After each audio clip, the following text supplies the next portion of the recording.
Where are you based, Carlos? Grant, I'm based in East London. Okay. Yeah, East London, Eastern Cape, and you? Also Eastern Cape. I'm based in Port Elizabeth. Ah, lovely stuff, man. Okay. Yeah. Who are you with again? I'm independent. I run my own, yeah. But I only started the independency maybe late last year, so I'm still fresh into it. I was tied with Sanlam at one Oh, I point. see. And yourself? Yeah, also independent. I'm the SFP, Succession Financial Planning. So it's one of those outfits where, yeah, you just. No, a few of the guys are on it. Yes, It looks like it's a pretty good license to work with. They're pretty decent, I must say. Yeah, they stay abreast with changes, and yeah, I mean, I've been pretty happy for the 8 years I've been with them or so, 8-9 years. And what CRM platform does SFP use? They use Sanlam's one, Sanfin. Oh, Sanfin. Okay. Yeah, so it's pretty much most of those tools, yeah. Because they are a subsidiary of Sanlam. Yes, correct, yeah. Okay. I think probably wholly owned, yeah. Okay. Yeah. But they have developed their own sort of like AI suite that just helps us as well. Yeah, it's pretty interesting.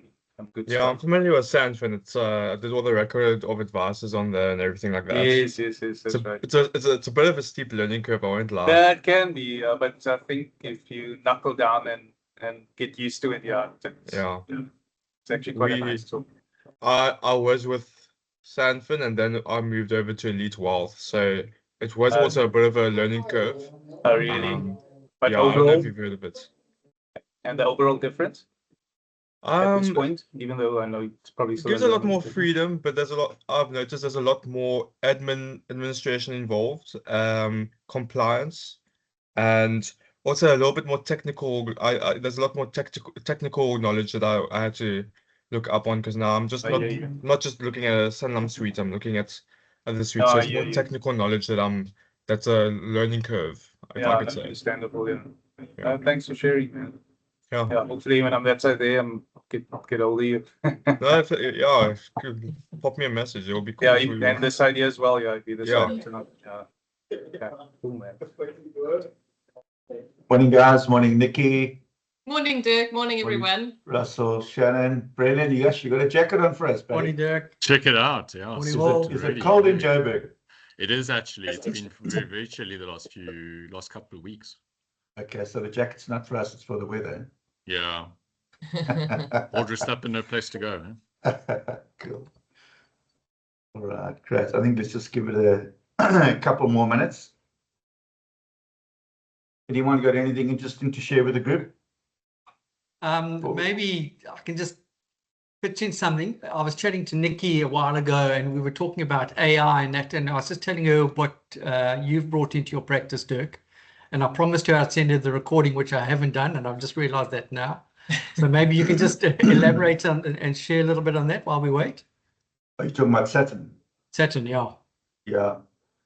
No, listen, we're using it. In fact, I listened, I've been away, and on the way back, I listened to the latest Trap, and they actually interview one of the founders of Saturn. It's really interesting. So even if you get to that part, because they talk about just AI in general and where they're going, and I mean, it can be scary, but for me, it's actually really exciting. But listen to that. Yeah, I think, look, it's a note taker, but it's a whole lot more. And it just, I mean, you can ask Alex, it just gets better all the time. They keep on improving it. And yeah, where they're going to go with this stuff is I think is quite unbelievable. And I think, for someone my age, it's like quite challenging to try and understand this stuff and to kind of bring it into the business. But if you don't, I think you're going to be you're definitely going to be losing out in the long run. I think there's a lot of opportunity. You don't have to be brilliant to do it, but just listen. Even if you just go to that part where they interview the chap from Saturn, it's really, really interesting as to where everything is going.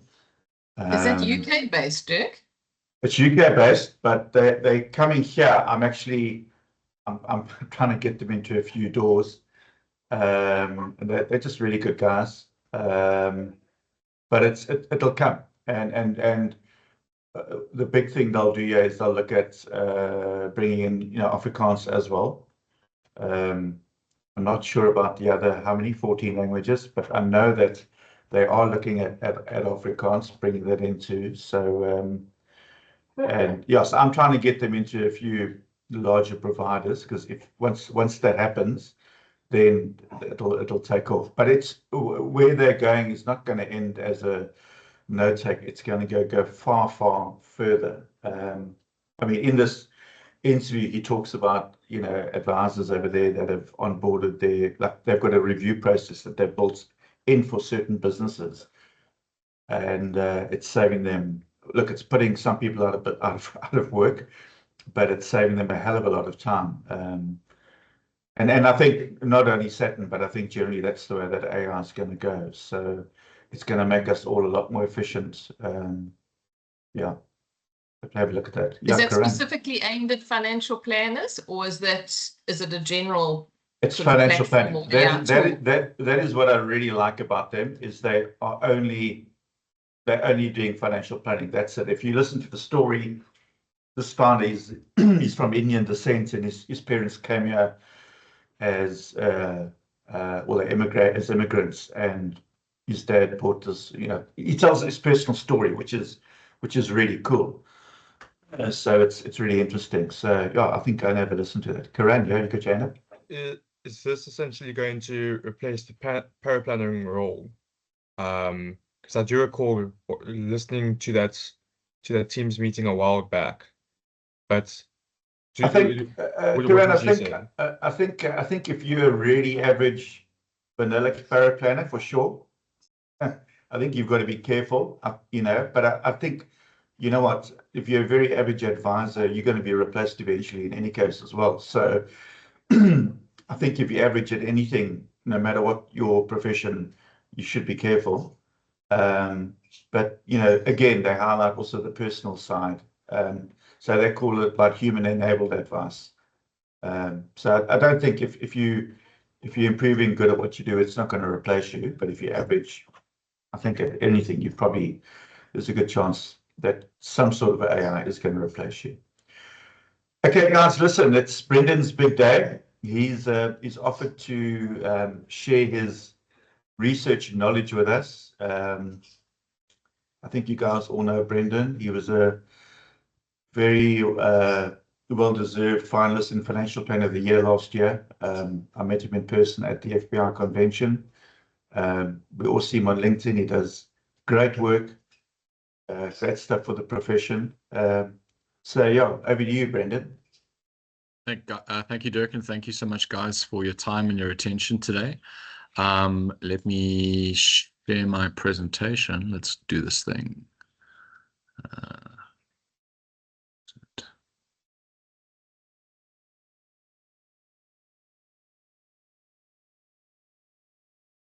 Can everybody see that?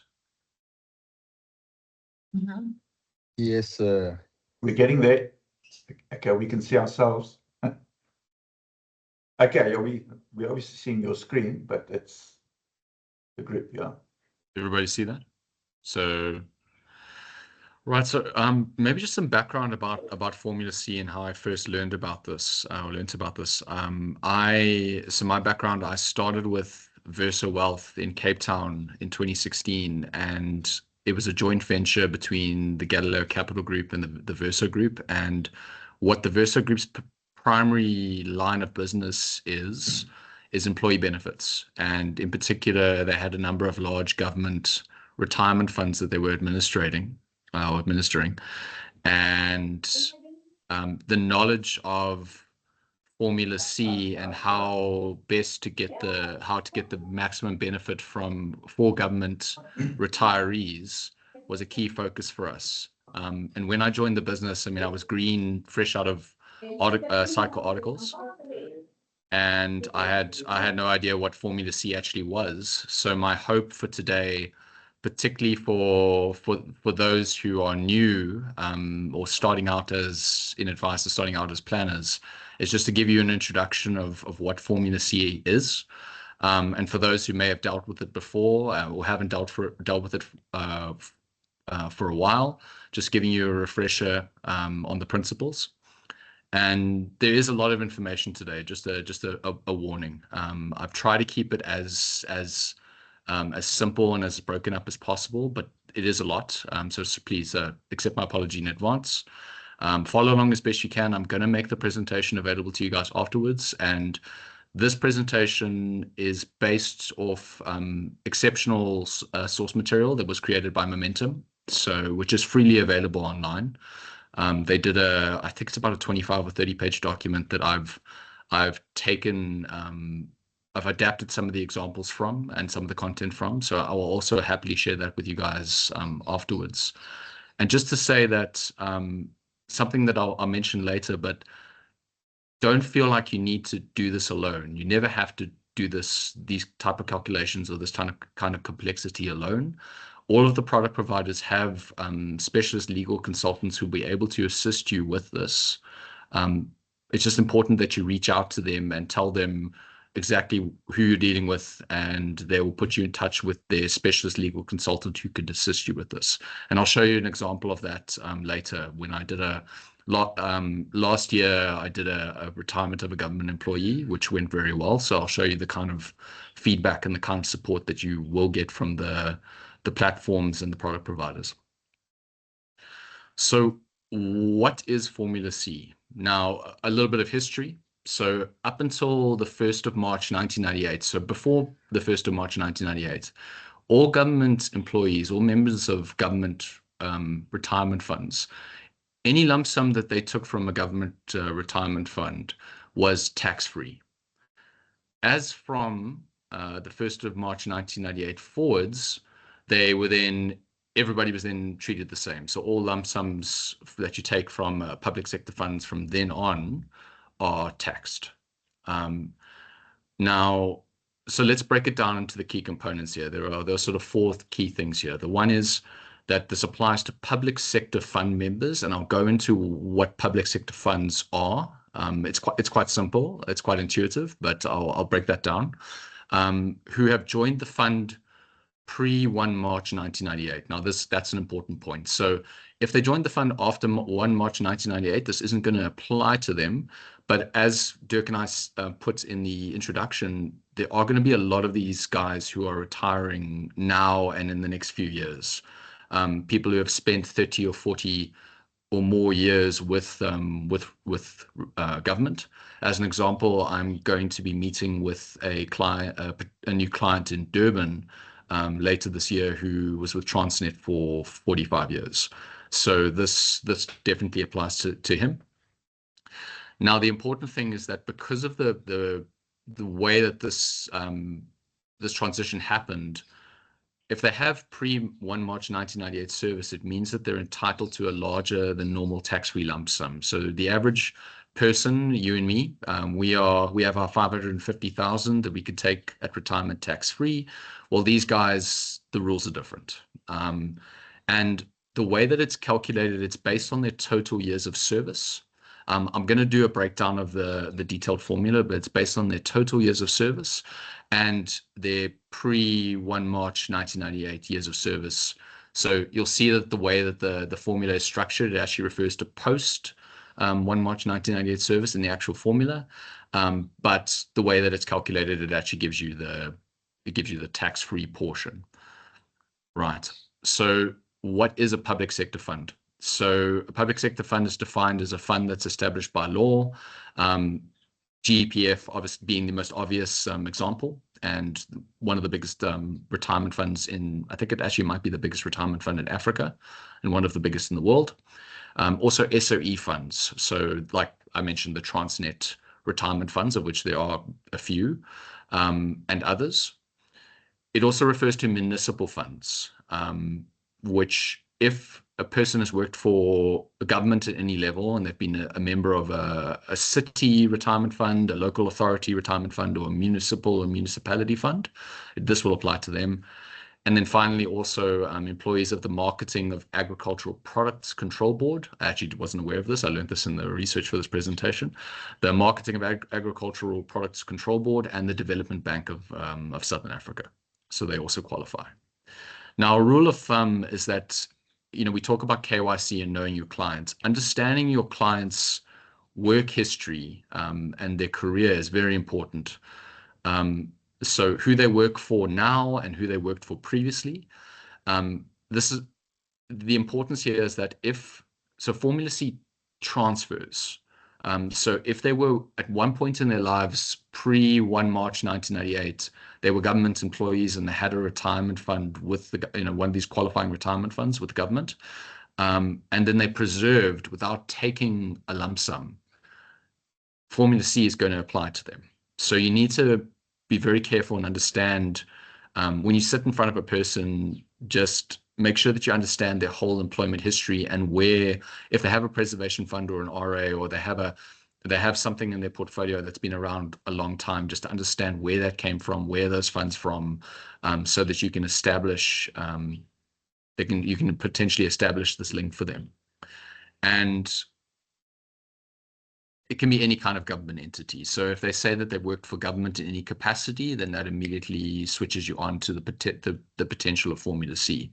The document that I will share with you later, the detailed momentum legal document, actually has a list of all of these funds. So don't worry, you don't need to scratch around for that. There is a detailed list of those of the funds. And just to emphasize again, so no lump sums, if they have preserved, so if they left government, they're preserved fully, then this is going to apply to them. If they took a lump sum when they left government, then Formula C is off the table. It's a one and done. It cannot be, you have one chance, you have one shot at this, which as you'll see, there's a lot of variables in these calculations, so you need to be very careful. All right, so applying Formula C. So this is as per the second schedule of the Income Tax Act, which refers to, that's where the retirement lump sum tables are, retirement and withdrawal lump sum tables. So the formula is A equals B divided by C times D. A is the taxable amount. So we're first determining, all right, of the lump sum we're going to take, how much of that lump sum is taxable? So that's A. So that's what we're trying to calculate here. B is so B divided by C. B is the completed. Now this is very important. Years of service after 1 March 1998. There is no rounding up. There's no prorating. So we're just looking for completed 12-month periods after 1 March 1998. So if someone retired in the middle of the next year, it's not, and let's just say it's 12 years, for example, it's not 12 and a half, it's not 12 and a half rounded up to 13, it's 12. C, so A equals B divided by C. C is the total number of completed years of service from the employment start date. So this is also an important point, is that you take the earlier of employment start date and joining the fund. Sometimes there's a bit of a delay. There might have been a couple of months and they were struggling with an admin issue. So maybe they only onboarded them 2 months after they started formal employment with government. The employment start date, the earlier of the two, which is typically going to be the employment date. That is, has to be the employment date, I guess. That is going to be what you're going to be using. And again, no rounding up or prorating. And then D is the lump sum benefit. And this is going to be, we'll go into a bit of nuance about this, but when you take your lump sum, the timing of when you take your lump sum and how much you take is very important, because this formula is only applied to the lump sum that you take. And I'll go into this in the next few slides. So what is the formula applied to? So there are a couple of different scenarios here. So the one is resignation or withdrawal. So at resignation or withdrawal, the formula is going to be applied to the lump sum that's payable to the member from the fund. And remember, once it's gone, it's gone. So we need to do, as the advisor, we need to do as best as we can to make sure that the employee is aware of the implications of taking a retirement, or taking a lump sum at various stages, and how best to structure this and organize this for them, how to maximize this for them. It may not be the best for them to take a lump sum when they leave the employer, and I'll show you why a little bit later. All right, so at resignation or withdrawal, or it could be the total benefit if it's transferred to another fund. If you transfer from a retirement fund to a preservation fund, the way that Formula C works is then the Formula C calculation in the preservation fund, it transfers the whole benefit, and then the Formula C calculation is applied to that whole benefit rather than a smaller lump sum that you take. But I'll illustrate that just now. And then obviously on retirement. So something that I'll reiterate throughout the presentation is that it's very much dependent. What you can do here is very much dependent on the rules of the fund, which you need to get them and you need to read them. Thankfully, because these are public sector funds, there tends to be a lot of public information available. Like they will have the rules of the fund on the fund website typically, but otherwise just make sure that you get the right contact person or administrator's details, and that you get the rules of the fund and that you read them carefully. And just to reiterate another point that I mentioned earlier, Formula C can be transferred from previous employment to a preservation fund, provided you did not take a lump sum before preserving. If you take a lump sum before you preserve, then Formula C is gone. It's a one and done. All right, here we go. Example number 1. So these start off relatively simple, and then we'll just to sort of emphasize the principles, and then so there'll be 3 examples. The last example is a bit more involved. We've gone into multiple scenarios, but just to start off with a relatively simple one.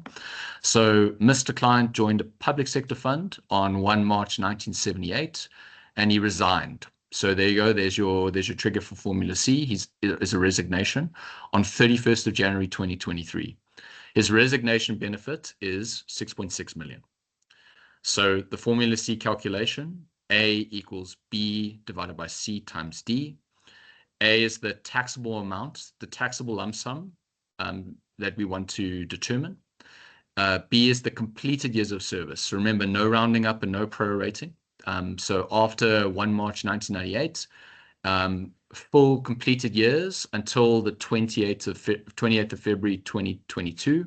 So because he resigned at the end of January 2023, it doesn't count as a full year, and it's not prorated. It's actually beneficial for the member, because it will be, as you'll see, the lower this number, the better. So yeah, no prorating, no rounding up. A equals B divided by C. C is total completed years of service. So from his start date, so 1st of March 1978, to the 31st of his resignation date, 31st of January 2023, it's 44 years. If he had sort of hung in there until the end of February, beginning of March, it would have been 45. But 44 years, no rounding, no rounding up, no prorating. And then the lump sum benefits. So in this case, we're going to look at 6.6 million. All right, quick recap. Joined the fund 1 March 1978, resigned on 31st of January 2023. Resignation benefit is 6.6 million. A equals B. So post 1 March 1998 service divided by total service times the lump sum benefit. So 24 years divided by 44 years times 6.6 million, which gives you a taxable lump sum of 3.6 million. To calculate the tax-free lump sum, we then take the total lump sum he's taking, less the taxable portion, which means 3 million rand tax-free. So he's entitled to a 3 million rand tax-free lump sum. Right. So if he resigns, so there are 2 options here. If he resigns and he takes the 6.6 lump sum at resignation, he'll get his 3 million rand tax-free, And the 3.6 million rand will be taxable. The remaining 3.6 million rand will be taxable according to the withdrawal tax tables, with the first 27,500 rand being a tax-free amount. Option 2, so if he's resigned and he takes the 3 million rand and wants to preserve 3.6 million. So he says to the government retirement fund, right, I'd like to take a 3 million rand pre-retirement withdrawal, and I'd like to transfer 3.6 million, the remaining 3.6 million, to a preservation fund.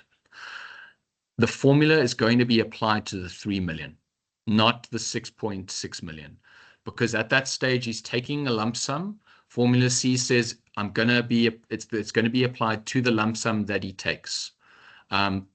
So instead of 6.6 times 24 over 44, it's going to be 3 million times 24 years post 1 March 98 divided by 44 years total service is going to give him a taxable lump sum of 1.636 and change.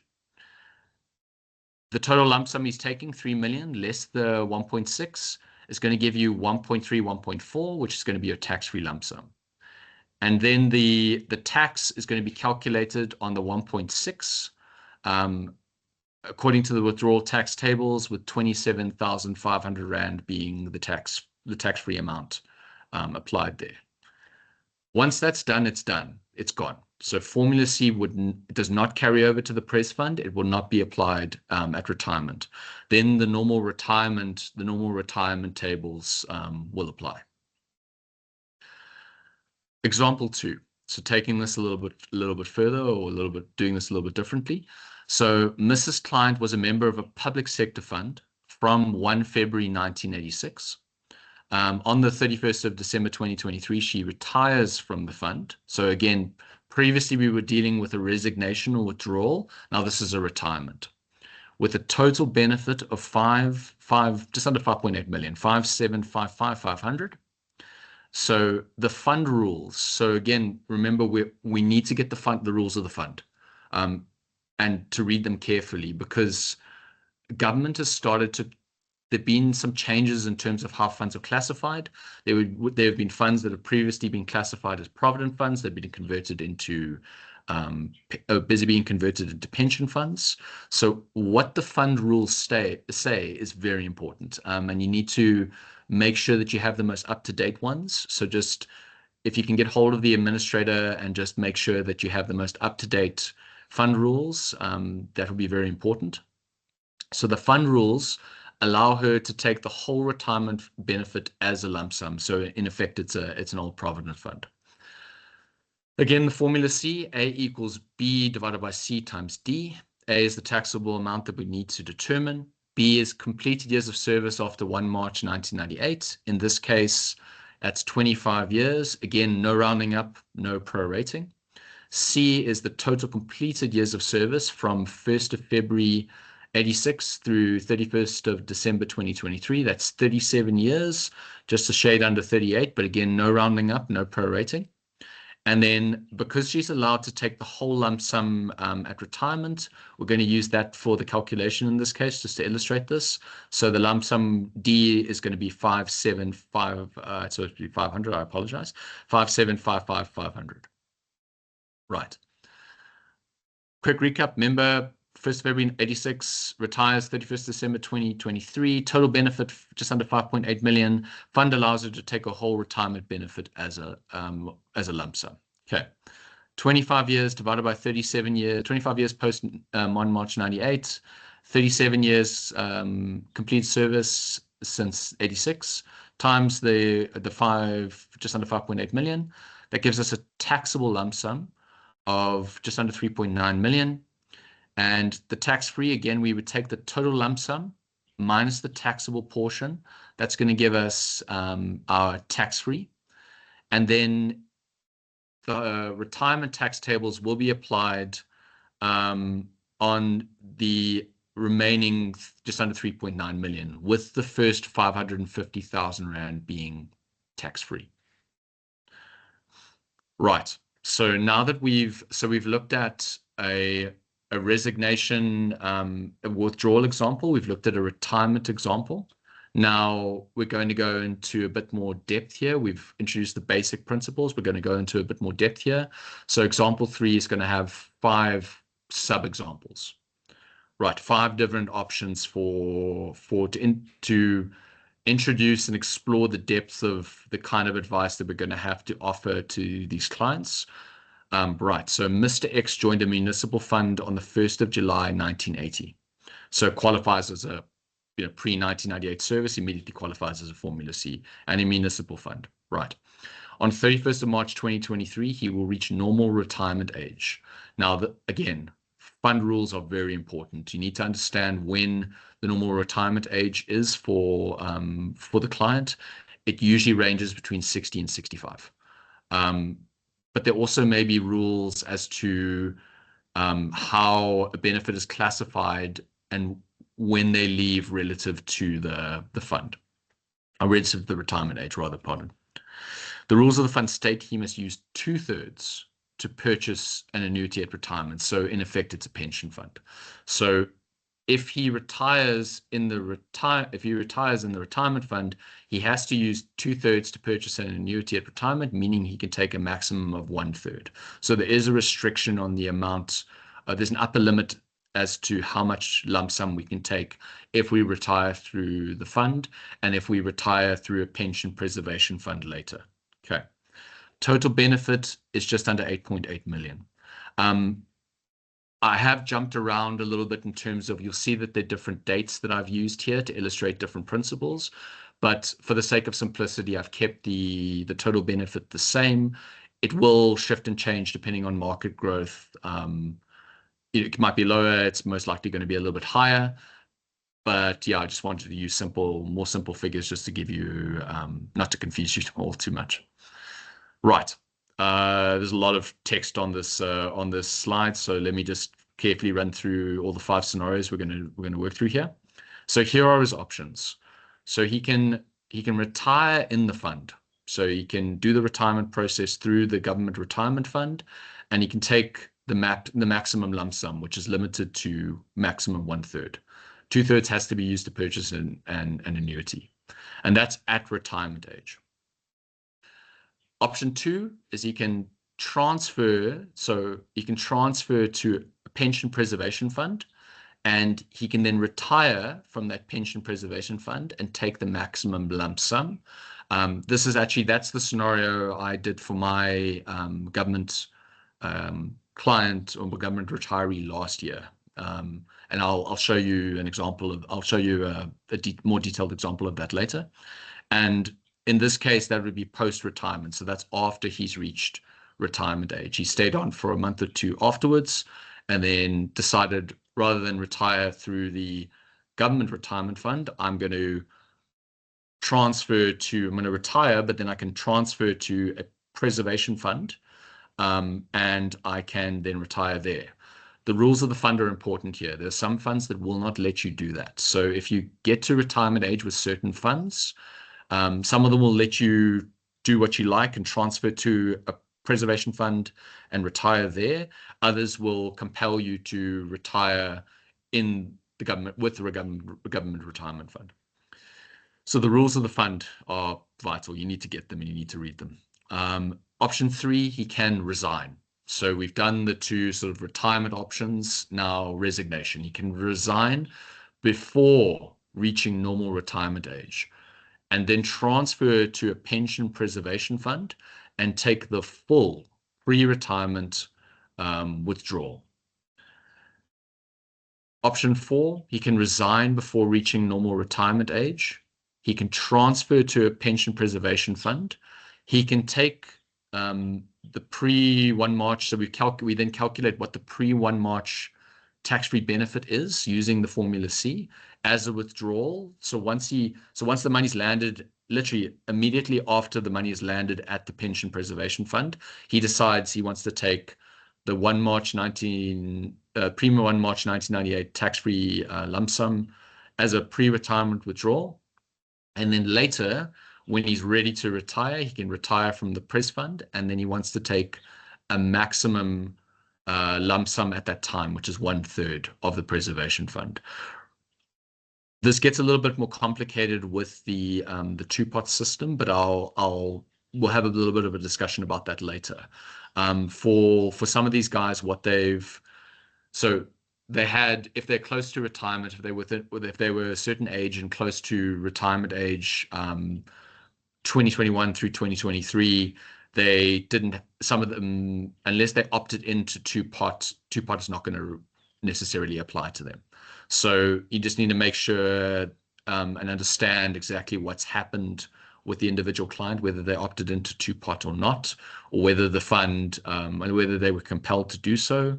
Yeah, just knowing your client and speaking to the fund and having the fund rules and what's been decided, very important. Right. Number 5, last scenario. Exactly the same as number 4.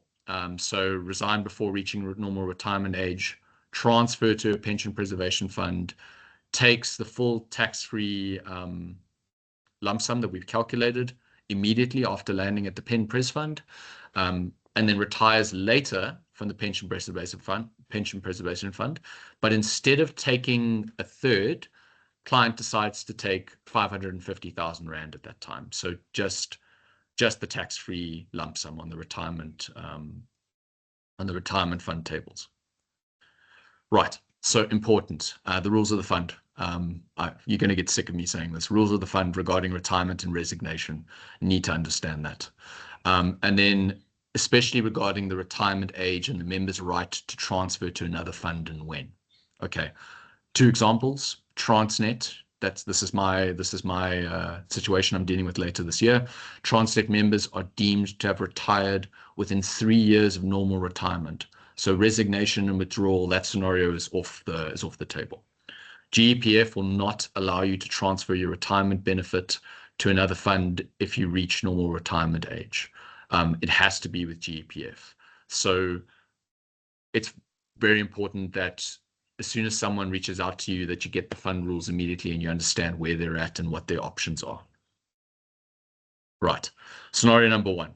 Client decides they're going to retire in the fund and they're going to take the maximum lump sum, the 1/3 from, in retiring from in the fund.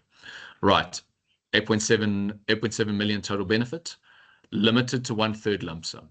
So lump sum is 2907,080. Start date of employment 1st of July 1980.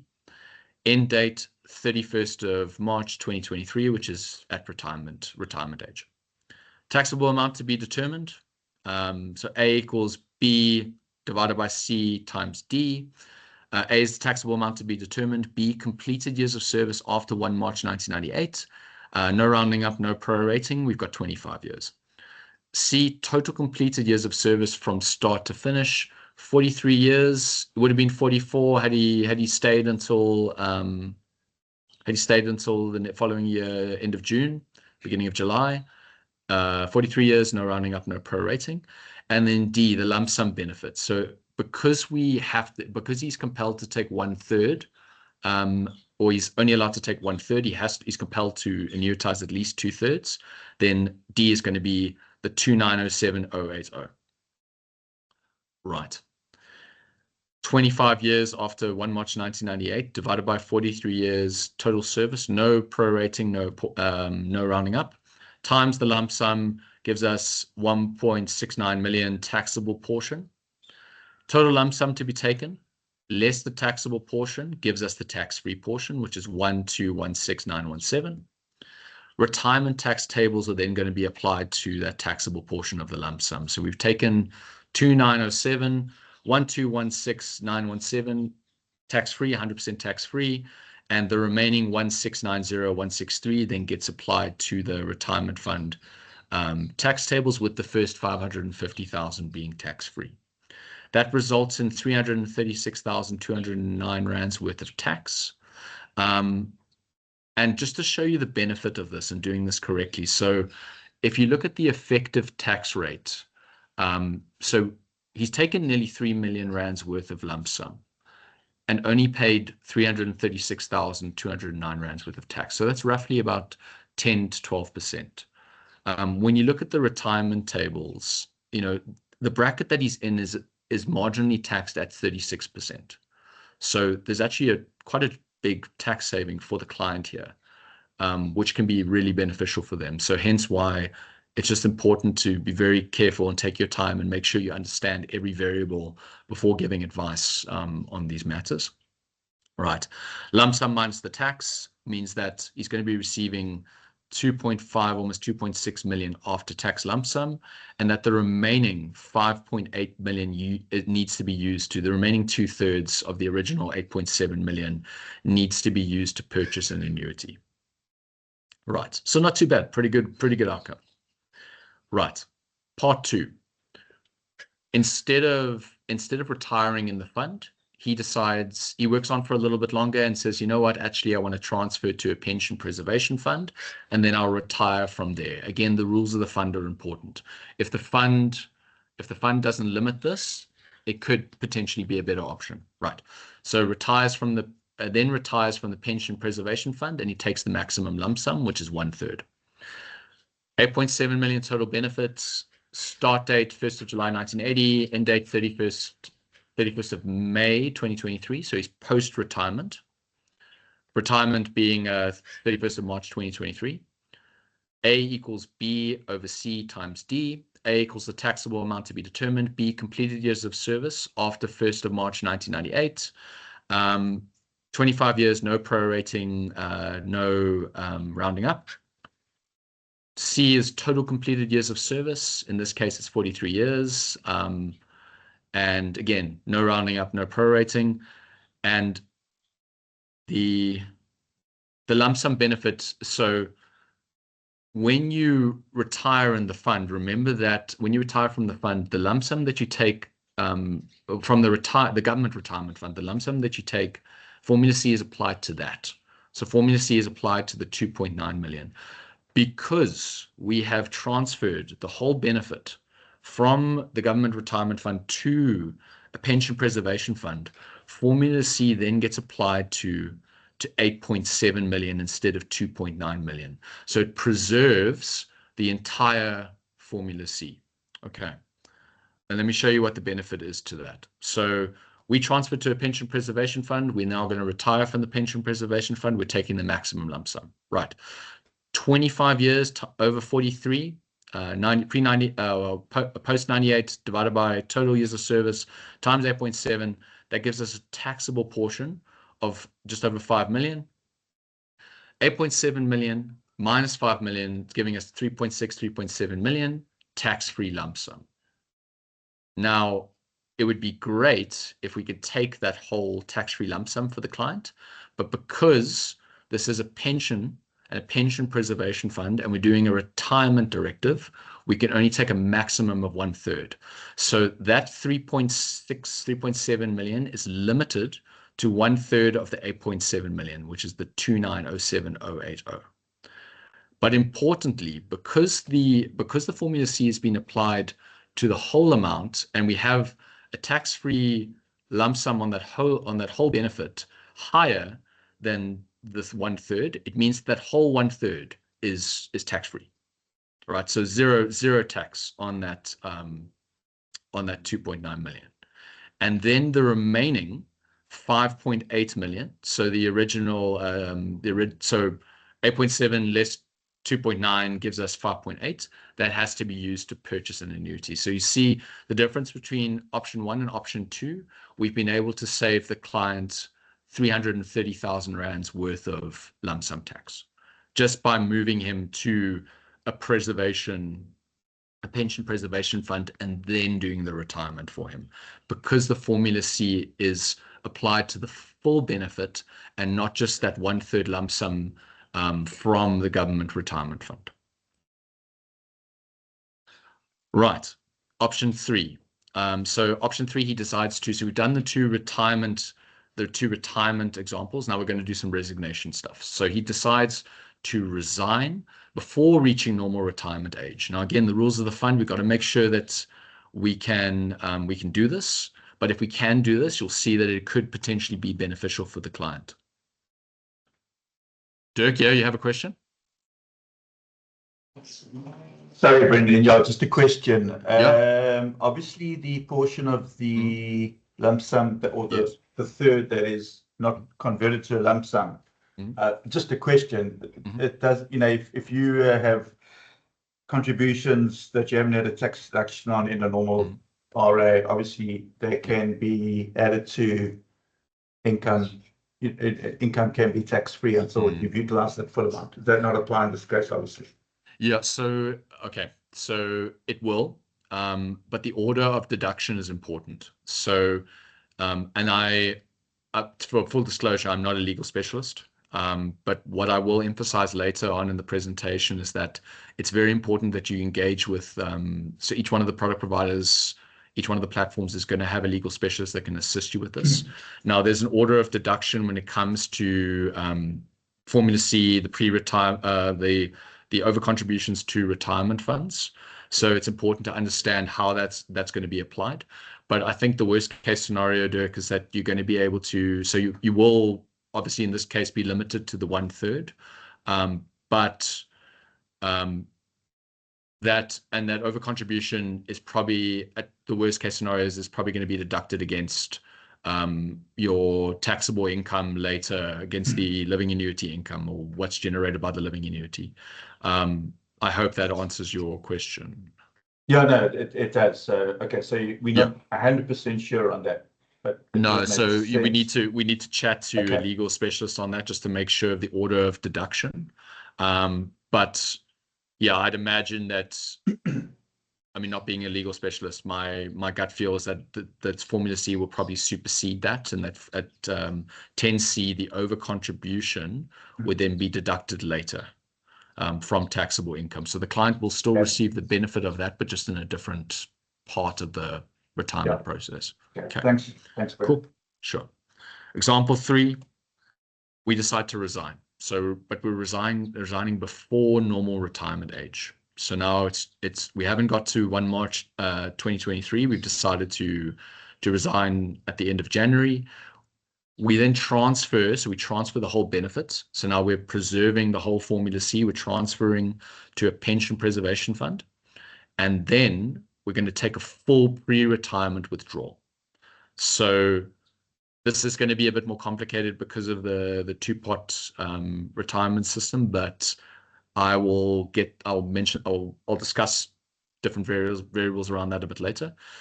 But just for simplicity's sake, so 8.7 million total benefit, start date 1st of July 1980, end date 31st of January 2023, pre-retirement age. So we can do rules of the fund say we can resign. Okay, we're going to resign. Taxable amount to be determined, completed years of service after 1 March 1998, 25 years, no rounding, no prorating. So A equals B over C. C is total completed years of service, 43 years, no rounding up, no prorating. And D, because we have transferred the whole retirement, the whole benefit to a pension preservation fund, it's going to be applied against the whole benefit. Okay. Right. We are resigning. We are transferring to a pen pres fund. We are taking the full pre-retirement withdrawal. Okay. 25 years post 1 March 1998 divided by 43 years total service times 8.7 million. Again, 5 million taxable portion. 8.7 minus 5 million, 3.6, 3.7 tax-free. Right. That is because we're doing a pre-retirement withdrawal. We get that whole 3.65 million as a tax-free lump sum. So that's in our pocket. The remaining 5 million is then applied to the withdrawal tax tables, which if you know your withdrawal retirement tables, the withdrawal table is a lot more ANA than the retirement table. But notwithstanding, so there's an amount of tax that's going to be paid on that 5 million of 1.65 million, meaning that our total after tax lump sum is going to be just over 7 million. Now, this may seem like you're kind of just throwing money against the wall or throwing it away, but there are circumstances, there are cases where this may be something valuable for clients, particularly for those with a very large retirement balance, and those who would have otherwise paid a very high marginal rate of tax on a living annuity. Doing things this way actually might save them. So those who would have been paying higher than 36% marginal tax, because that's the maximum rate applied on the retirement and withdrawal tables, they actually might benefit from doing this. So just park that, keep that in your back of your mind. Okay. So, right. Option 4, so we're going to resign before reaching normal retirement age. We're transferring to a pension preservation fund. We're going to take our tax-free benefit as a pre-retirement withdrawal. We're then going to wait a while, maybe we work a little bit more, or we want to see the lay of the land before we decide to retire. We then decide to retire, and we take the maximum 1/3 from the pension preservation fund. Okay. So I'm not going to run through these just for the sake of time. These are the same. Lump sum, again, because we transferred to a pension preservation fund before doing anything, it preserves the full 8.7 million. Right. Again, taxable portion is the same, 5 million. We calculate the tax-free, so total benefit minus 5 million is 3.6, 3.7. We then take that as a pre-retirement withdrawal, bang, which means that we get our 3.6, 3.7 tax-free, and we keep the remaining 5 million in the pen pres fund to be retired from later. We can take 1/3 when we do that. We can take 1/3 as a lump sum when we retire from the pen pres, and the retirement. I don't know why this is blank. Forgive me for that. Retirement lump sum tables will then apply with the first 550,000 rand being tax free. The net effect of all of this is that we get lump sums of 3.6 million tax free plus 1/3, which is 1,663. Tax on that is 336,209. So we get 5 million rand after tax. So lump sums taken less tax, 5 million rand after tax, and we get 3.4 million that we need to use to purchase an annuity at retirement. Right. Example 5, last one. Same thing as the previous. So we resign, we transfer to a pension preservation fund, thereby preserving the Formula C benefits.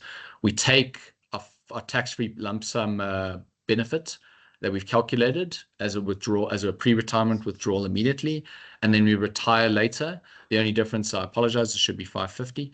The only difference being we take 550 at that time. Right. Same variables. I'm not going to go through that. Lump sum benefit 8.7 million because we transferred to a pension preservation fund, and we've preserved the full Formula C. Right. But in this case, because we're only taking the 550,000 rand, it means that there'll be no tax leakage on the lump sums. So we get the full 3.6 million through the pre-retirement withdrawal. We get 550,000 rand tax-free at retirement from the pension preservation fund, which means we get 4.2 million rand in our pockets, no tax, less tax of 0. So, and then the remaining 4.5 million we then use to purchase an annuity at retirement. So just to summarize, you'll see that it's a lot of very different scenarios with very different outcomes. I won't go into this in depth. It's quite deceiving when you look at this table. You'll see, right, the simple heuristic, the simple thing human beings, myself included, like to do is to say, okay, client is getting 5 million plus 3.4, that's 8.4, and that means that they're getting more than the 7 million. That means that they're better off. Well, that's not necessarily the case. So once you've done all of this, so now you've done these scenarios, you've done all these calculations, you understand the rules of the fund, you know the different, you know all the different options. Then the question is, well, cool, we have all this information. Now what? Then what? And at this point, you can then do your tax and retirement planning. And this is where we've done our kind of more specialized advice now, and now we're going into the more traditional planning and advice that we would give most clients. We then look at the tax situation. We weigh up the tax benefits of a particular arrangement. How much tax are we paying on that living annuity? How much tax are we paying on discretionary investments? And what does the retirement picture look like with regards to, all of our typical assumptions and also how much the client is going to require and what their cash flows are going to look like, for the rest of their lives. And then you're going to work out which one of these scenarios is going to suit the client's preferences and give them the best outcomes.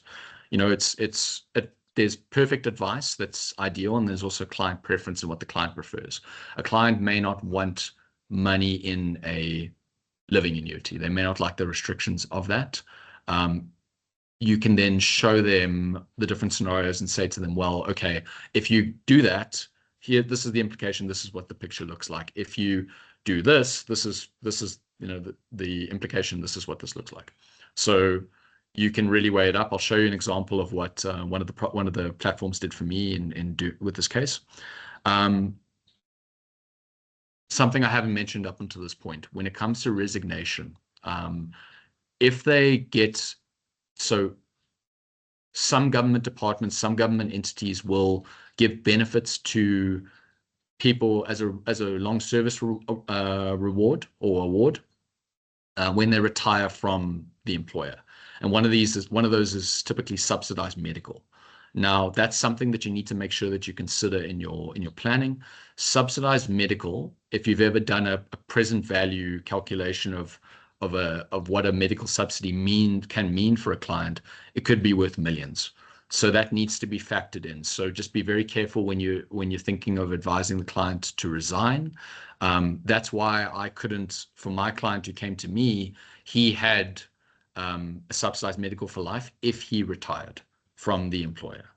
So that meant that all resignation options I did the calculation, I saw that it was worth millions to him, and that even with the resignation benefits or resignation path that could maximize his retirement benefit, I still couldn't beat the millions that he would gain from that subsidized medical, that he and his wife would gain from that subsidized medical for the rest of his life. Right. I mentioned scenario 3, where it just kind of feels like you're throwing tax, you're just giving SARS tax. Again, just be careful if it's a very big balance and a very high tax bracket earner. Well, upwards of 36%, 39, 41, 45, it needs to be strongly considered, because remember that aside from the passive income, the interest and dividends that's generated by discretionary investments, the effective tax rate on discretionary investments on capital gains is somewhere between, well, for someone like this, it would probably be up to about 18%, but somewhere between 7.2 and 18%. So that needs to be carefully considered. And to reiterate, you don't have to do this alone. Product providers have legal specialists that can help you. And they can also, more recently, they've been able to run, so what you give them all the information. So when you do the transfer from the government retirement fund, the administrator fills in all these details with, start date of employment. They fill in total, they fill in years of service post 1 March 1998. And it's then your role to make sure that all of that's been completed correctly and that it's been taken into account properly by the product provider or the platform that you have transferred to, the pension preservation fund that you transferred to. And then what they can do is, you don't have to pull the trigger on the retirement directive or on the withdrawal lump sum directive without having any idea if it's actually going to be done correctly. You can do dummy simulations. So based on the variables that have been input with the product provider that have been transferred over.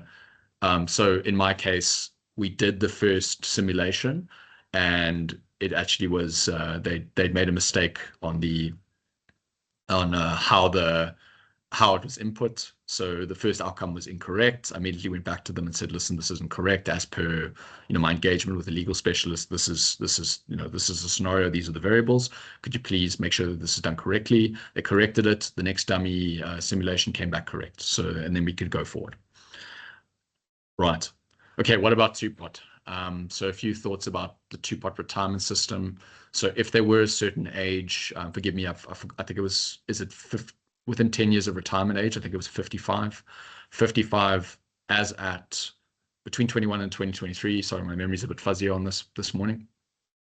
So if they did not opt into two-pot, there are certain retirees who had an option to opt into two-pot. If they didn't opt in, you don't have to worry about it. What I imagine is going to happen, so that the Formula C, remember we're talking about the pre-1 March 1998 service. So there will be a portion of their retirement balance when they retire. If they did join two-pot, if they had to join two-pot, there will be a portion of their retirement, the final balance that will need to be annuitized as per the new regulations. But the vast majority, because their service stretches all the way back pre-1 March 1998, the vast majority is going to be, Formula C is going to be applicable, and it will be pretty much as you've seen it now. So in my case, my guy didn't opt into two-pot. He was of a certain age when the new regulations came in, and he decided not to do that, thank goodness, because it meant that we could apply the Formula C to the whole balance. Okay.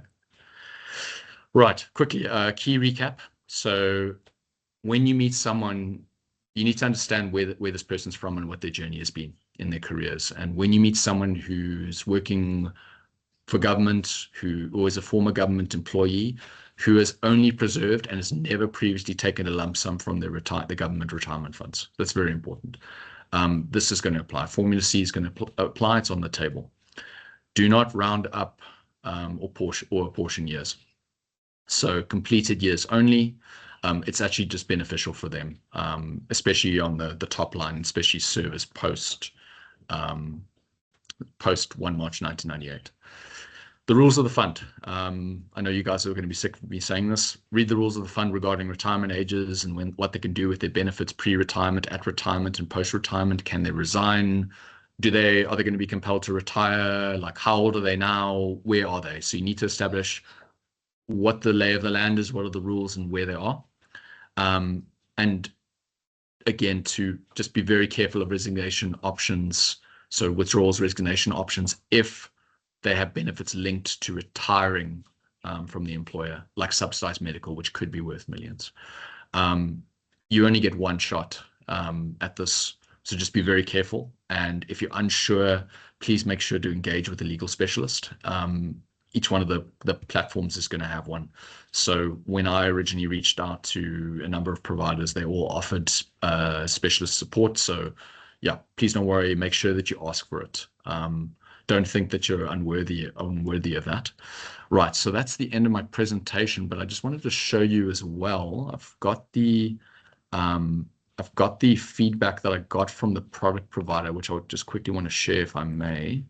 I won't go into much detail on that, but just to show you the kind of quality of the work, or quality of the support you're going to get from these product providers.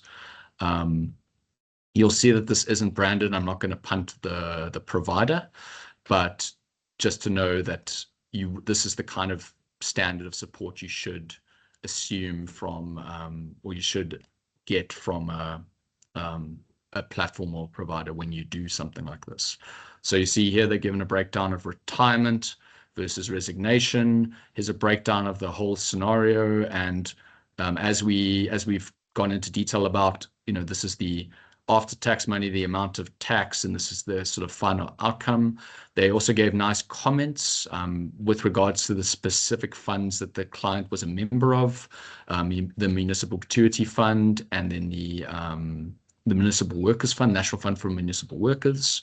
And yes, I think that that's my song and dance. And I hope that you guys have found this. I know it's a lot of information, and I apologize for the overload, but I hope that you found this beneficial, that it's given you a better idea of what you need to think about when you meet someone who is looking to retire and started with government pre-1 March 1998. Brendan, thanks. Can you stop sharing? Sorry. I think you're still sharing. Oh, am I?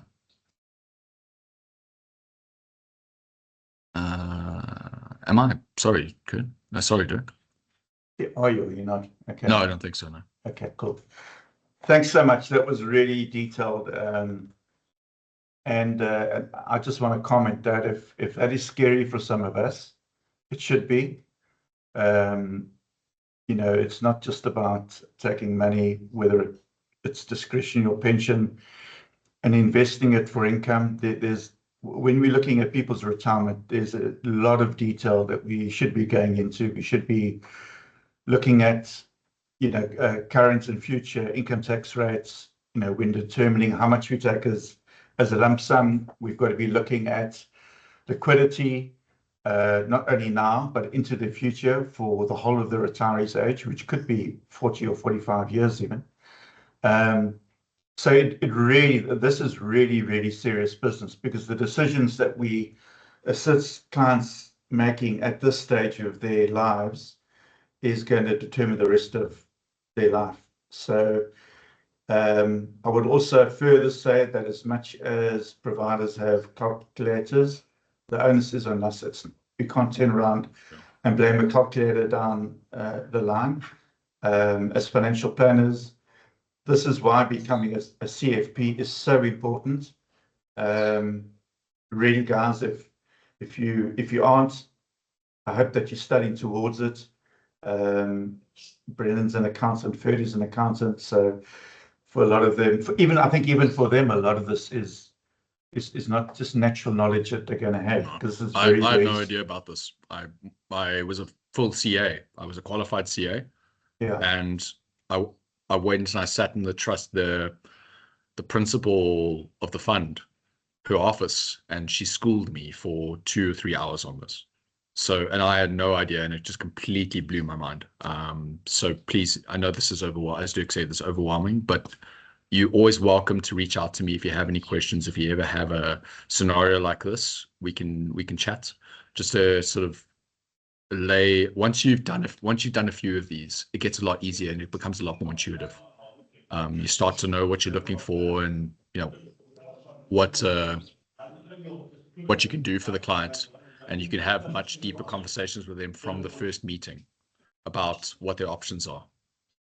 Yeah, because I can guarantee that 99% of clients are completely unaware of the rules of their fund. And if we simply assume that they are similar to the next fund, apart from the moral obligation that we have, there could be very, very dire legal and financial implications if down the line it is shown that we didn't give correct advice, because, you know, a lack of knowing something that's not a get out of jail free card. So again, I just want to irritate, this is really, really serious stuff. I think most of the clients we deal with will really be straightforward, but you know, especially when people have had many years of service in a fund, we really need to make sure that the advice we're giving is correct. Anyone have questions for Brendan?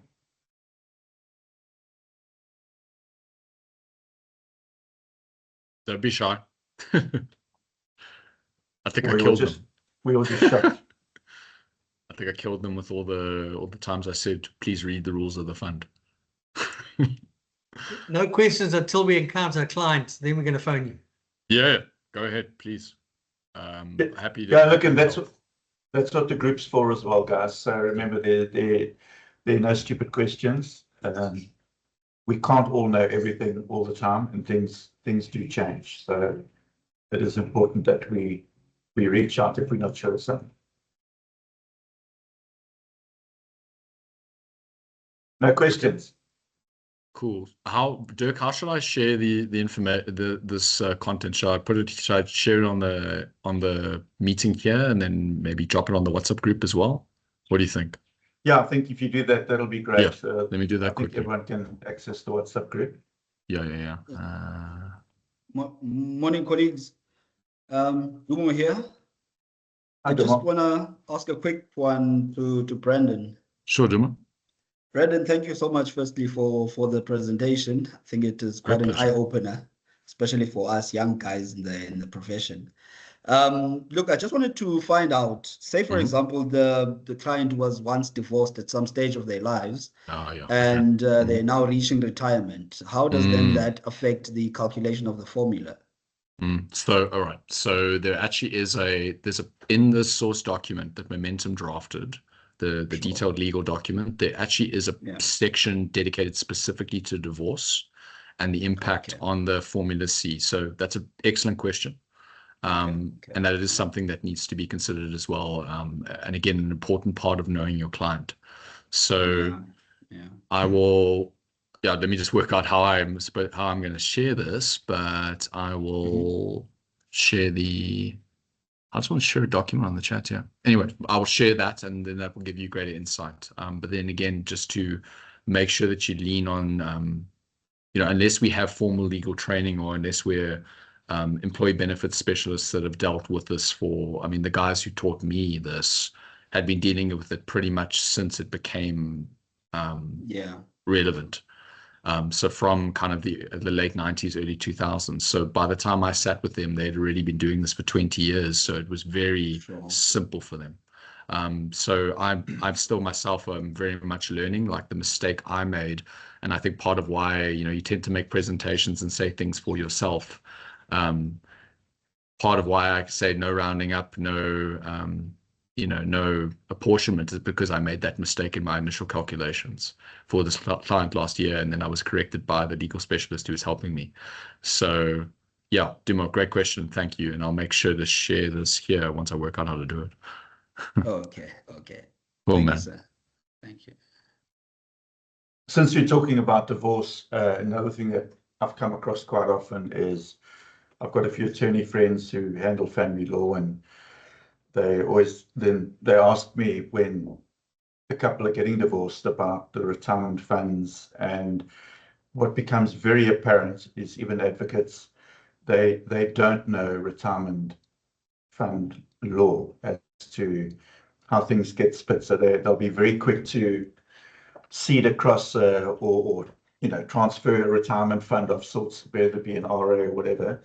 And they're not aware that it can affect their 1/3, all of those kinds of things. So just be aware of that as well. When clients are getting divorced or when they've been divorced, there are very often unintended consequences which attorneys are unaware of.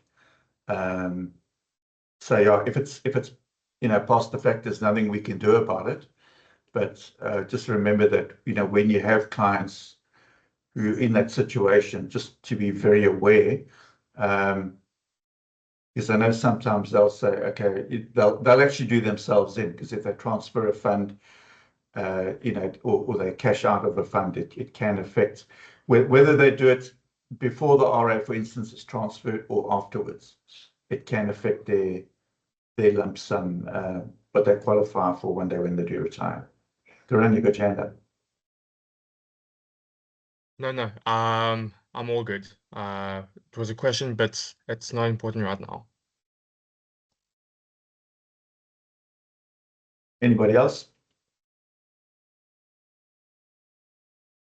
Everyone's stunned. Good, Brendan. I killed them. Yeah, I killed them. Back to the books. Sorry to be technologically ignorant, guys. How do I share a document on here? I'm struggling. Anybody can? Russell, you're a tech savvy guy. Can you help me out here? Thanks. I'm actually just checking now. Can't you just drag the document with the PDF onto the chat box and then it should upload automatically? That's what I was thinking.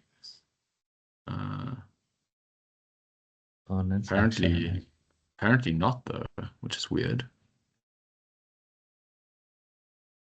All right. No, I'm not seeing an option here. And it was going so well too. Yeah.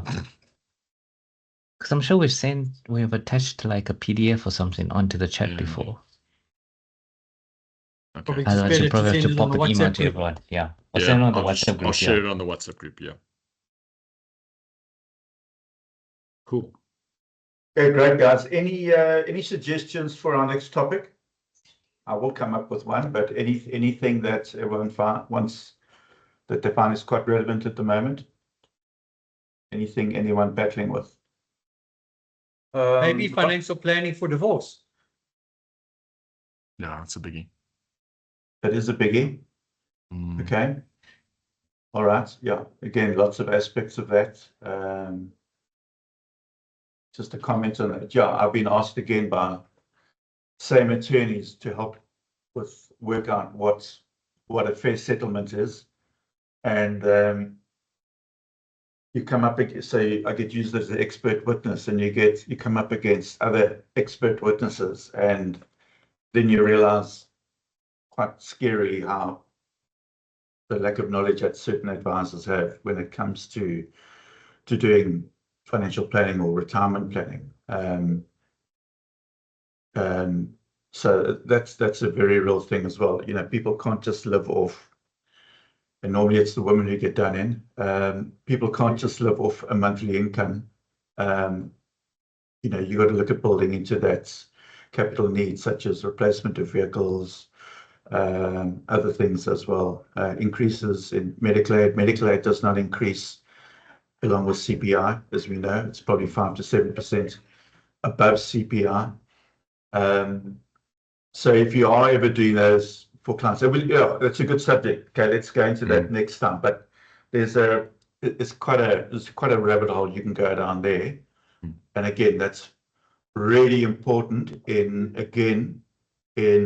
our moral obligation to be fair, even if it's our client who's the one who's having to pay someone else out. Again, normally it's the guy who's got to pay his future ex-wife a settlement. Yeah, to me, you've got to be fair there. So just got their hand up, Brendan. Yeah. Sorry, I think you guys have heard enough from me for today, but just to say as well, understanding client behavior when it comes to money is so important. Like when you get to retirement. So for a lot of people, they're used to getting an annual bonus and spending that on certain things. And then when they come to you with like their retirement budget and what they want to do, they often don't include that. So that's one thing to consider, is like there may be other things that they just don't make the connection between, oh, I'm actually going to need to provide for that now monthly. I'm not going to get my bonus. Or as a planner, we then need to, like Dirk said, like with vehicles and with, you know, we need to make provision for those things. And also clients don't understand that after age 65, when you're a retiree, it's extremely difficult to get finance, if not impossible. So you can't get finance on cars, and clients are used to financing cars every 3, 5, 7 years. Now you've actually got to make sure that you provide for that, those lump sums or monthly cash flow to compensate for that. Yeah, for sure. Look, there's actually so much. As I said, there's a bit of a rabbit hole. Mel, are you still in the group? Okay. I think she said she had to run. That's fine. Okay. Yeah. Nikki, picking on you, all the ladies. Just, I don't know, is there anyone in the group who's kind of dealt with this recently or a bit in assisting people with divorce? Okay, look, I'll put it out in the group, but I think let's make that the subject for next time. And I think I've had it twice, Dirk, and I've been fired by the wife twice, so I'm 2 for 2. Okay. All right. Well, I think let's say that anyone who's had an experience, if you can just maybe prepare for next time and just share that experience. I mean, and it it can have gone pear-shaped for us. People don't always like the advice that we give, but that shouldn't affect the quality of the advice that we give. So I've got some stories I can share. Just think about it. I'll put it in the group, but I think, yeah, guys, it's something which is really pertinent in this day and age, and something that if we haven't actually come across, we will come across. And then I'm thinking straight away, I'm thinking another subject we could discuss is actually retirement planning. When because it sounds like a really simple subject, where's the money from the pension fund, how much do you take as a lump sum, how much goes into the living annuity. That's not retirement planning. AI is definitely going to do that job in future, probably better than we will.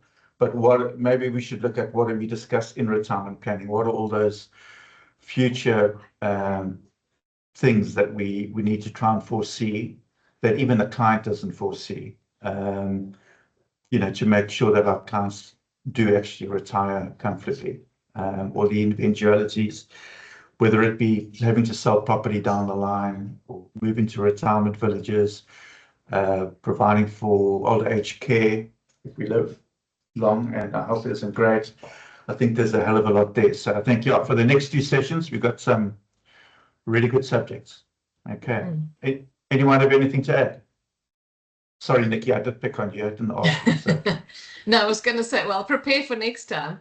But I think, yeah, I have had some experience. And I think, especially with ladies that I've had who haven't worked, and they are the ones receiving a payout of sorts, there's a lot of education that needs to go into sharing about the financial planning, but even what they can expect to get off, say, a lump sum. They sort of think, oh, I'll get a good few million. Oh, I'm set. You know, I've got millions. I'm going to live like a queen sort of thing. And they don't understand at all a drawdown, you know, allowing for inflation, allowing for capital growth, etc., etc. So there's a lot of sort of education that goes into it, as well as the sums and what's possible. Yeah, and just trying to help them and prepare them financially for their life ahead. Yeah, there is actually maybe what we should do, because we have got 90 minutes next month, is let's focus on divorce and on the female side of divorce, because let's be honest, they are normally the ones who get done in historically. But let's also add to that, Nikki, widows. So, you know, yes, we currently got cases where it's not because they don't have the acumen. It's simply there are still a lot of women where their job in the relationship is to run the household, the children, and when a partner passes away, they really don't have any idea how to handle the finances, because very often they haven't been included in those discussions. And even if they haven't really focused on it, because that's not their major role. So I think let's make that. Let's focus on divorce, getting women fair outcomes, and then move on to helping widows deal with their financial. So just if we can share perhaps experiences, and then yeah, share any pointers that we may have, I think that could add a lot of value. For sure. Great. Okay, guys. Anyone have anything to add? Otherwise, we can end 8 minutes early. Okay, before we go, we've jogged around the last few years having a session where we actually all get together in person. Is that something that we should look at doing this year? I know we're all over the country. That's probably going to be in the Eastern Cape, because that's where I am. KZN's got good winters. Sorry? KZN's got warm winters. Yeah, but very bad floods from the Eastern Cape. Okay. All right. Okay, guys, thanks very much. And I will try and put up the date for next month as early as possible. I'll try and do it today even. Yeah, see you guys soon. See you around. Cheers. Thanks, guys. Thank you. Thanks, Brendan. Thanks, Brendan. Thanks, guys. All the best. Sure, guys. Cheers. Bye. Bye.